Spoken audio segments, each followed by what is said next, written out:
안녕하세요. 다정한 남각정 다락방TV입니다. 오늘도 저의 다락을 찾아주셔서 감사드리고요. 사연 시작해보도록 하겠습니다. 안녕하세요. 저는 올해 결혼한 지 7년 된 아들들 얼마예요. 오늘은 저희 부부가 마음고생하며 살았던 지난 세월을 털어놓으려고 합니다. 소개로 만나 결혼하기까지 참 많은 사건이 있었는데요. 옛일을 떠올리니 눈시울이 뜨거워집니다. 정말 가슴 아픈 사연이었거든요. 아버님이 요양병원에 계셨기 때문에 상년회 전에 처음 뵌 시댁 식구는 형님 내외였습니다. 저는 직장생활을 성실하게 하면서 살아가던 평범한 사람이었고 장사에 대해서는 아는 바가 전혀 없었습니다. 그런데 첫마디가 하루에 종일 서서 일해야 하는데 할 수 있겠냐는 겁니다. 동생의 아내 될 사람에게 묻는 질문치고는 참 직설적이고 예의가 없다는 생각이 들었습니다. 전 남편에게 난 지금 다니는 직장 다니면서 그냥 살 생각으로 당신을 만난 거다. 왜 내 직장을 포기하면서도 이 결혼을 해야 하냐고 물었습니다. 그러자 남편은 그렇게 하지 않으면 가게를 물려받을 수가 없다며 울먹였습니다. 남편의 형, 그러니까 아주버님 때문에 제 남편은 어릴 적부터 트라우마가 심했다고 했습니다. 어릴 때부터 폭력적인 형에게 쥐어 사는 형국이었죠. 저는 직장 다니는 동안 모아놓은 돈으로 쉬면서 아이를 키워놓고 다시 일하려고 했는데 아버님이 하시던 한식집을 형님이 물려받아 하시면서 키워놓은 본점을 저희도 같이 일을 해야 하는 상황이 되었습니다. 당신들이 힘들게 키워놓은 가게를 그냥 넘겨줄 수는 없다며 잘라 말했습니다. 어찌 보면 가업을 잇는 거고 일은 배워야 하니 나쁜 제안은 아니라는 것도 이해가 갔습니다. 하지만 남편은 형과 같이 일하는 것도 두려워했고 저 역시 낯선 가족들과 일을 평생 해야 한다는 사실이 겁이 나는 건 마찬가지였죠. 저와는 동서지간인 형님은 어려운 집 장녀로 자라서 돈에 대한 집착이 강했습니다. 식당도 당연하게 아주버님 명의로 하고 있었고 2호점에 대해서는 저희 차례가 아닐까 생각했지만 친정 동생을 염두에 둔다는 말이 솔솔 흘러나오기 시작했습니다. 저는 믿음이 가지 않아서 처음부터 선을 긋고 싶었지만 일단은 남편이 하자는 대로 아주버님이 하는 식당에 출근하면서 일을 배웠고 진짜 손목이 부러질 정도로 일을 했어요. 힘들게 살면서 억울한 일도 많았고 감정이 상하는 일이 허다했지만 꾹 참고 좋은 날 올 거라는 희망을 갖고 열심히 장사에 매달렸습니다. 단체 손님이 오면 주방은 진짜 숨 넘어갈 듯 바빴고 저는 카운터도 보고 주방도 챙기면서 땀을 비 오듯 흘렸어요. 그때 제 동서인 형님은 뭐 했냐고요? 식재료 공수 온 거 다듬으시고 창고에 소분해서 넣어두시는 일을 했어요. 물론 그 일도 중요하긴 하죠. 딱 한눈에 봐도 일을 쉬엄쉬엄 하는 게 보였습니다. 그렇다고 제 가게도 아니고 아주버님 계신 곳에서 뭐라고 한마디 할 수는 없었죠. 하루 종일 12시간 넘게 손님을 상대하는 저도 죽을 만큼 힘들었어요. 남편과 아주버님은 주방에서 내내 있었고요. 그 안에서 어떤 일이 벌어졌는지 저는 예상조차 못했습니다. 워낙 바쁘고 숨 쉴 수 없을 만큼 긴장된 곳이었으니까요. 그래도 핏줄인데 잘 챙겨주겠지 싶은 생각뿐이었죠. 그런데 어느 날 집에 와서 보니 남편이 잠자는 내내 끙끙 앓는 거예요. 설마 했는데 옷을 벗겨보니 여기저기 멍투성이인데다 조리도구로 맞은 자국이 있는 겁니다. 처음에는 믿을 수가 없었어요. 어떻게 저럴 수 있나. 여보, 사실대로 말해봐. 무슨 일이야? 이거 누가 그랬어? 내가 잘못해서 그런 거야. 무슨 소리야? 알아듣게 말해. 남편은 말없이 통곡을 하기 시작했어요. 일하러 나가는 게 너무 무섭다면서 다 그만두고 새로 다른 일을 하겠다고 하는 겁니다. 그래서 제가 물었죠. 설마 이거 아주버님한테 맞은 거야? 그러자 남편은 더 크게 괴성을 지르며 우는 거예요. 그제서야 알았죠.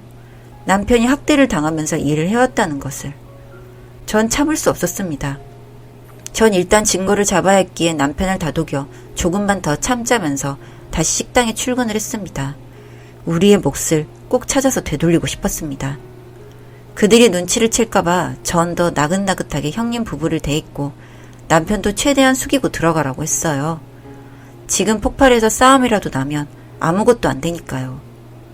그렇게 시간이 흘러갔습니다. 증거를 잡기 위해 참는 동안 저와 제 남편은 피가 마를 정도였죠.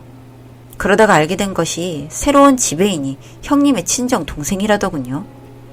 성별이 달라 닮지 않았기 때문에 처음엔 친동생이란 것을 몰랐습니다. 워낙 손님이 많기도 했고 아주버님도 허락한 사안이라 별 문제를 삼지 않는 듯 했습니다. 전 느낌도 좋지 않았고 이호점을 동생에게 넘긴다는 얘기를 예전에 들어서 지배인의 일거수일투족을 지켜보게 되었죠.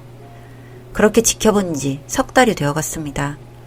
남편은 점점 뭔가 마음이 나빠져서 정신과를 가서 진료를 받게 되었고요. 결국 일을 쉬기로 했습니다. 전 남편이 아파도 쉴 수가 없었습니다. 먹고 살아야만 했으니까요. 아들 둘은 아직 어려서 어린이집과 학원을 오가는 동안 근처에 사시는 이모의 도움을 받았습니다. 석 달이 지나면서 매출은 늘어야만 했는데 오히려 점점 줄어드는 기현상이 나타났습니다. 그것도 아주 많이 줄어든 건 아닌데 줄 서서 대기까지 하면서 먹는 손님들이 늘 있는데 매출이 생각보다 적은 것이었습니다. 제일 의심받았던 저는 화가 나서 견딜 수 없었습니다. 남편은 2달간 외상후 스트레스 장애로 입원 치료까지 받고 병원비도 많이 나왔는데 제가 직장마저 잘린다면 이건 최악이었으니까요. 전 아무런 문제가 없다는 것을 증명하기 위해 별짓을 다 했습니다. 그러던 중 아버님이 계시는 요양병원에서 전화가 왔습니다. 병원비가 계속 미납이라면서 해결을 해달라는 겁니다. 형님 댁과 저희가 반반씩 내서 병원 업무가에 송금을 하는 걸로 알고 있었는데 막상 가보니 계속 연체가 되고 있었습니다. 이대로는 더 이상 참을 수 없다는 것을 알게 되자 전 이 모든 사실을 터뜨리기로 했습니다. 이제는 물러설 필요가 없다는 예감이 들었습니다. 그동안 참고 살았던 시간들이 주마등처럼 지나가는데 눈물이 팡팡 쏟아지더군요. 때는 드디어 다가와 그날이 되었습니다. 2호점 공사가 마무리되고 준공 일자가 얼마 남지 않은 명절날 그 가게의 명의가 아무도 모르게 형님의 친정 동생 앞으로 되었다는 것을 알게 된 거죠. 전 쇠약해진 남편과 함께 그나마 건강을 회복하신 아버님을 휠체어에 모셔왔습니다. 그리고 형님 부부와 친정 동생까지 자리에 앉았을 때 전 TV 화면을 켰어요. 저희는 일할 때 개량 한복을 입고 일하는데 지배인이 팁을 받으면 저고리 안으로 돈을 넣는 게 CCTV로 다 찍힌 것들이었습니다. 그리고 제가 의심을 받을 때 문제 없다는 것을 증명하기 위해 CCTV를 돌려보면서 알게 된 거죠.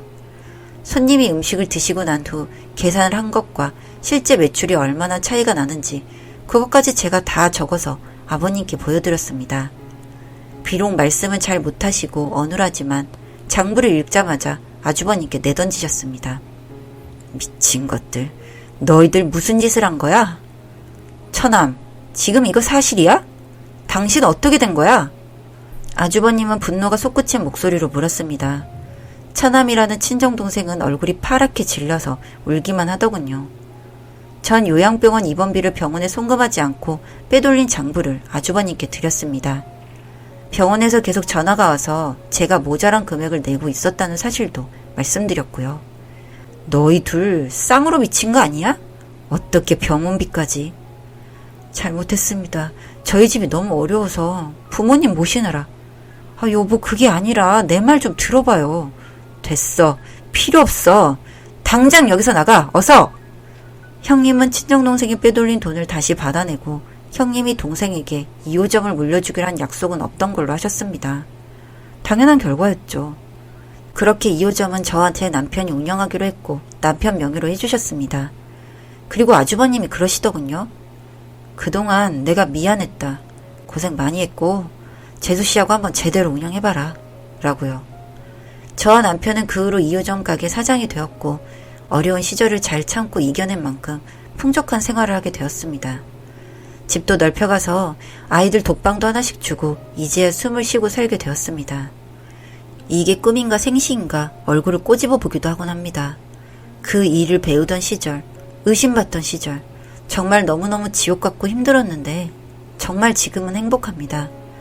남편은 계속해서 약을 먹고는 있지만 점차 좋아지는 모습입니다. 차라리 아주버님과 떨어져서 일을 시작하니 남편도 숨통이 트이는 모양인지 훨씬 나아 보이더군요. 저는 그동안 고생하면서 참아준 남편과 앞으로 더 열심히 살아갈 생각입니다.